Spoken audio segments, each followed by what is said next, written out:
Hello everyone, welcome to rise and cry. Last video में मैंने आप लोगों को बताया था फैक्टर्स अफेक्टिंग डेवलपमेंट, मतलब डेवलपमेंट को कौन कौन से फैक्टर्स अफेक्ट करते हैं, जैसे कि हेरिडिटी एंड एनवायरनमेंट। हेरिडिटी का मैंने आपको पूरा डिटेल्ड डिस्क्रिप्शन दिया है, अगर आपने नहीं देखा है तो उसको मेरे लास्ट वीडियो में देख सकते हैं। और उसके अलावा मैंने लॉज ऑफ हेरिडिटी भी बताया है, उसको भी आप देख सकते हैं। आज हम लोग देखेंगे एनवायरनमेंट। एनवायरनमेंट क्या होता है और वो कैसे इंडिविजुअल को इफेक्ट डालता है। According to Anastasia, the environment is everything that affects the individual except his genes.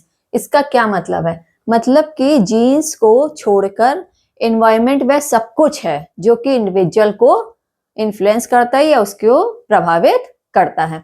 इस तरह से जीन्स को छोड़कर इंडिविजुअल को प्रभावित करने वाली सभी चीजें क्या हैं? एनवायरनमेंट है। इस तरह से हेरिडिटी को छोड़कर सब कुछ एनवायरनमेंट है जो कि एक इंडिविजुअल को प्रभावित करता है या उसके ऊपर अपना इन्फ्लुएंस डालता है। जैसे कि जो भी हमें अपने पेरेंट्स से मिला है, इनहेरिटेड जो भी हमें पेरेंट्स से मिला, उन सबको छोड़कर जो भी चीजें हमारे ऊपर इफेक्ट डालती हैं, हमें इन्फ्लुएंस करती हैं, वो सारी चीजें क्या हैं? एनवायरनमेंट है।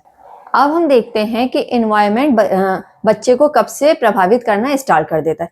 देखिए, आफ्टर कंसेप्शन, मतलब जब बच्चा माँ के गर्भ में आ जाता है, आफ्टर कंसेप्शन, तब से एनवायरनमेंट बच्चे को प्रभावित करना स्टार्ट कर देगा और इंडिविजुअल की डेथ तक वो उसको प्रभावित करता रहेगा। इस तरह से एनवायरनमेंट जो है बॉर्न से स्टार्ट हो जाता है प्रभावित करना इंडिविजुअल को और टॉम तक चलता रहता है। मतलब टॉम तक इंडिविजुअल को प्रभावित करेगा, मतलब उसकी डेथ तक प्रभावित करेगा। जैसा भी मैंने बताया कि आफ्टर कॉन्सेप्शन एनवायरनमेंट बच्चे को प्रभावित करना स्टार्ट कर देगा। कैसे? देखते हैं। देखिए, जैसे मदर की जो भी थिंकिंग है, अगर मदर पॉजिटिव थिंक कर रही है तो उसका भी अच्छा इन्फ्लुएंस पड़ेगा बच्चे पे। अगर मदर की थिंकिंग नेगेटिव थिंकिंग है तो उससे बैड इन्फ्लुएंस पड़ेगा बच्चे की हेल्थ पर। तो इस तरह से मदर की जो थिंकिंग है, मदर की फूड हैबिट है, वो न्यूट्रिशियस फूड ले रही है या नहीं ले रही है, इसका भी इफेक्ट बच्चे की हेल्थ पर या उसके डेवलपमेंट पर पड़ेगा। इस तरह से मदर की थिंकिंग, उसकी फूड हैबिट्स और वो एंजाइटी में है या नहीं है, ये इन सब का इफेक्ट बच्चे के डेवलपमेंट पर पड़ता है। इस तरह से बिफोर बर्थ भी इन्वायरमेंट बच्चे को प्रभावित करता है। अच्छा, आफ्टर बर्थ कैसे करता है? आफ्टर बर्थ इन्वायरमेंट, जैसे कि उसके पेरेंट्स, उसके जो है फ्रेंड्स, उसके पीयर ग्रुप, और जैसे उसके ब्रदर सिस्टर, फैमिली मेंबर्स, ये सब क्या है? नेबर्स, ये सब क्या है? ये सब आफ्टर बर्थ बच्चे को प्रभावित करेंगे। उसके सोशल एस्पेक्ट को, उसके मेंटल एस्पेक्ट को, उसके इमोशनल एस्पेक्ट, इन सबको क्या करते हैं? वो इन्फ्लुएंस करते हैं। तो इस तरह से एनवायरनमेंट दो टाइप का आप लोग ऐसे समझ सकते हैं कि बिफोर बर्थ और आफ्टर बर्थ। बिफोर बर्थ में जो मदर जैसी थिंकिंग कर रही है, उसकी फूड हैबिट है, वो सब इफेक्ट करेगा बच्चे को। और आफ्टर बर्थ उसका नेबरहुड, उसके पेरेंट्स, उसके फैमिली मेंबर्स, वो स्कूल, ये सब क्या है? आफ्टर बर्थ उसके बच्चे को इन्फ्लुएंस करते हैं। इस तरह से एनवायरनमेंट कॉन्सेप्शन के बाद से डेथ तक इंडिविजुअल को प्रभावित करेगा। और मतलब कि ये भी कह सकते हैं कि बॉर्न से स्टार्ट होकर टॉम तक अपना इफेक्ट डालता है। According to Ross, environment is external force which influences. मतलब रॉस कहते हैं कि एनवायरनमेंट या जो वातावरण है वो क्या? एक एक्सटर्नल फोर्स है, एक बाह्य बल है जो कि हमें प्रभावित करता है। या अकॉर्डिंग टू वुडवर्थ कहते हैं environment covers all the outside factors. मतलब एनवायरनमेंट के अंदर सभी बाह्य कारक आ जाते हैं। कौन से बाह्य कारक आ जाते हैं? That acted on the individual since he began life, जो कि इंडिविजुअल को प्रभावित करते हैं जब से उसकी लाइफ स्टार्ट हुई थी। मतलब एक तरीके से एनवायरनमेंट क्या है? एक बाह्य है, बाह्य बल है या बाह्य तत्व है जो कि इंडिविजुअल को जब से उसकी लाइफ स्टार्ट होती है तब से प्रभावित करना स्टार्ट कर देता है। और ये माँ के गर्भ से स्टार्ट हो जाता है, प्रभावित करना स्टार्ट कर देगा और उसकी मृत्यु तक प्रभावित करेगा। अब हम आगे बढ़ते हैं। अब हम देखते हैं difference between heredity and environment. मतलब जो हेरिडिटी है और एनवायरनमेंट है उसमें क्या क्या डिफरेंस होते हैं। हेरिडिटी फिक्स होती है या स्टैटिक या स्थिर होती है, जबकि एनवायरनमेंट क्या है? डायनामिक होगा या परिवर्तनशील होगा। इसका क्या मतलब है? देखिए, जैसे किसी बच्चे की अगर IQ 120 है तो उसकी होल लाइफ IQ सेम रहेगी, 120 रहेगी, उसमें कोई भी डिफरेंस नहीं होगा। अगर उसकी आईज का कलर ब्राउन है तो ब्राउन ही रहेगा, उसमें चेंज नहीं होगा। तो इस तरह जो हेरिडिटी है वो क्या रहेगी, फिक्स रहेगी या स्टैटिक रहेगी, उसमें कोई भी चेंज नहीं होगा। लेकिन इन्वायरमेंट क्या है, परिवर्तन होता रहता है इन्वायरमेंट में। जैसे कि बच्चे का स्कूल चेंज हुआ तो उसका इन्वायरमेंट चेंज हो गया, उसका घर चेंज उसने किया तो भी उसका इन्वायरमेंट चेंज हो गया, या उसने सिटी उसकी चेंज हुई तो भी इन्वायरमेंट चेंज हो गया। तो इस तरह से जो इन्वायरमेंट होता है वो डायनामिक है। डायनामिक मीन्स चेंज होता रहता है। तो इस तरह से हेरिडिटी जो होती है वो नॉट चेंजेबल है, लेकिन इन्वायरमेंट चेंजेबल होता है। हेरिडिटी इन्नेट होती है या जन्मजात होती है, लेकिन इन्वायरमेंट एक्वायर्ड होता है या प्राप्त किया जाता है। हेरिडिटी इन्नेट होती है, इसका क्या मतलब है? देखिए, at the time of conception, conception के टाइम पर जो ट्रेड्स और कैरेक्टरिस्टिक्स होते हैं वो बच्चे को अपने पेरेंट्स से जीन्स के थ्रू मिलते हैं या इनहेरिटेड होते हैं। तो इस तरह से जो हेरिडिटी है वो इन्नेट है, मतलब at the time of conception जो कैरेक्टरिस्टिक्स है वो इनहेरिटेड हो रहे हैं, इसलिए हम कहते हैं कि जो हेरिडिटी है वो इन्नेट है। लेकिन जब बच्चे का वो हो गया, जब बच्चा आ गया कॉन्सेप्शन के बाद, तो वो इन्वायरमेंट को क्या करेगा, एक्वायर करेगा। तो इसलिए जो है कहते हैं इन्वायरमेंट क्या है, एक्वायर्ड है।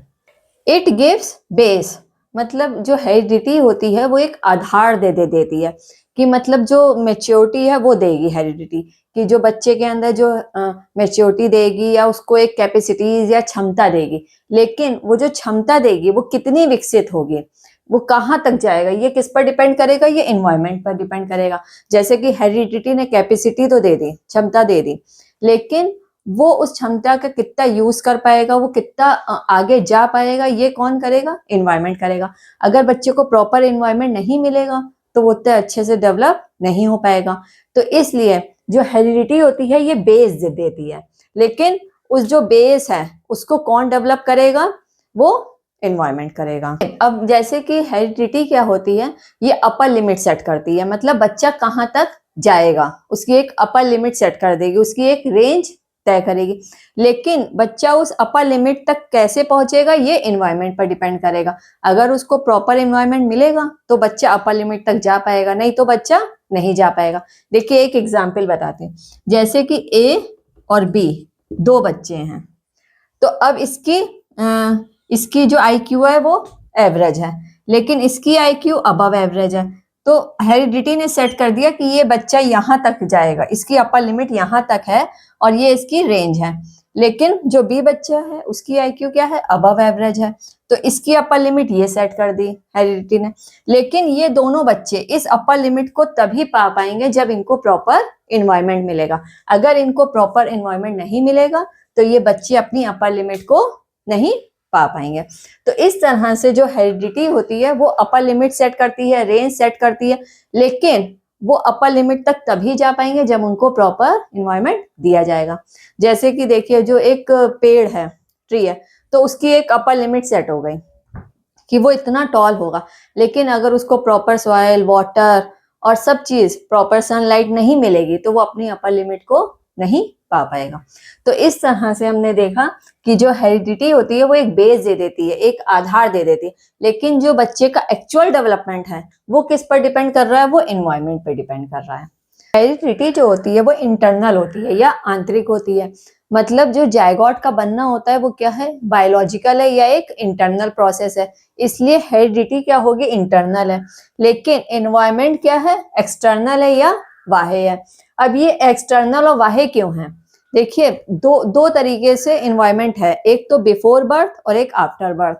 तो जो बिफोर बर्थ है, तो जब जो जायगोट बन गया, ये जो जायगोट बन गया बिफोर बर्थ, तो इसमें क्या है, जैसे जो मदर का फूड है, मदर की हेल्थ है, मदर के जो साइकोलॉजिकल फैक्टर हैं, जैसे कि वो अगर बहुत टेंशन ले रही है या उसकी साइकोलॉजिकल स्टेट कैसी है, वो बहुत तो ये सब क्या है, ये सब इसको इफेक्ट डाल रहे हैं। जैसे मदर का फूड, मदर की हेल्थ, मदर को बहुत ज्यादा एंजाइटी है या वो टेंशन फ्री है, तो ये सब चीजें फैक्टर उस जायगोट को क्या कर रहे हैं, इफेक्ट डाल रहे हैं।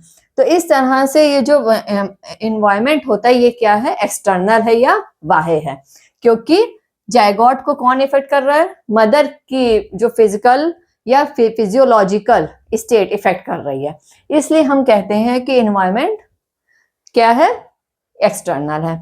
और दूसरी चीज, जब बच्चे का बर्थ हो गया, आफ्टर बर्थ जो है वो बच्चे को, जैसे कि जो उसका स्कूल है, कॉलेज है, फैमिली मेंबर है या क्लाइमेट है, ये सब उसको इफेक्ट डाल रहे हैं, उस बच्चे को क्या कर रहे हैं, इफेक्ट डाल रहे हैं। तो इस तरह से क्या है, इन्वायरमेंट क्या हो गया, एक्सटर्नल हो गया। इन्वायरमेंट एक तरीके से हमारी सराउंडिंग्स है, लेकिन हेरिडिटी क्या है, इंटरनल है। अब हम आगे आ जाते हैं। हेरिडिटी जो होती है वो प्रिडिक्टेबल होती है, लेकिन इन्वायरमेंट अनप्रिडिक्टेबल होता है। इसका क्या मतलब है, देखिए हेरिडिटी प्रिडिक्टेबल है, इसका मतलब है कि जो हेरिडिटी उसको हम गेस कर सकते हैं। मतलब कि जैसे किसी बच्चे की अबव IQ है, तो हम गेस कर सकते हैं कि ये आगे सक्सेस कर सकता है, ये इसका अच्छा डेवलपमेंट होगा। लेकिन जो इन्वायरमेंट है इसको हम गेस नहीं कर सकते हैं। कैसे, देखिए जब कोरोना आ गया था, तो कोरोना से पहले सब बच्चे स्कूल जाते थे, प्रॉपर स्टडी कर रहे थे सब कुछ, लेकिन कोरोना के बाद सब बच्चों ने ऑनलाइन स्टडी स्टार्ट हो गई, तो वो हमने वो सिचुएशन गेस नहीं करी थी। तो इस तरह से कोरोना के पहले का एनवायरनमेंट दूसरा था और उसके बाद एनवायरनमेंट क्या हुआ, चेंज हो गया, और उसको हम गेस नहीं कर सकते थे कि आगे जाके एनवायरनमेंट चेंज हो जाएगा। तो इस तरह से जो एनवायरनमेंट होता है वो अनप्रेडिक्टेबल होता है, इसमें हम कुछ भी गेस नहीं कर सकते कि आगे एनवायरनमेंट कैसा हो जाएगा। अब हम आगे आ जाते हैं। हेरिडिटी जो होती है वो पार्ट ऑफ नेचर होती है, मतलब ये एक तरीके से नेचर का पार्ट है, जैसे कि प्रकृति का पार्ट है।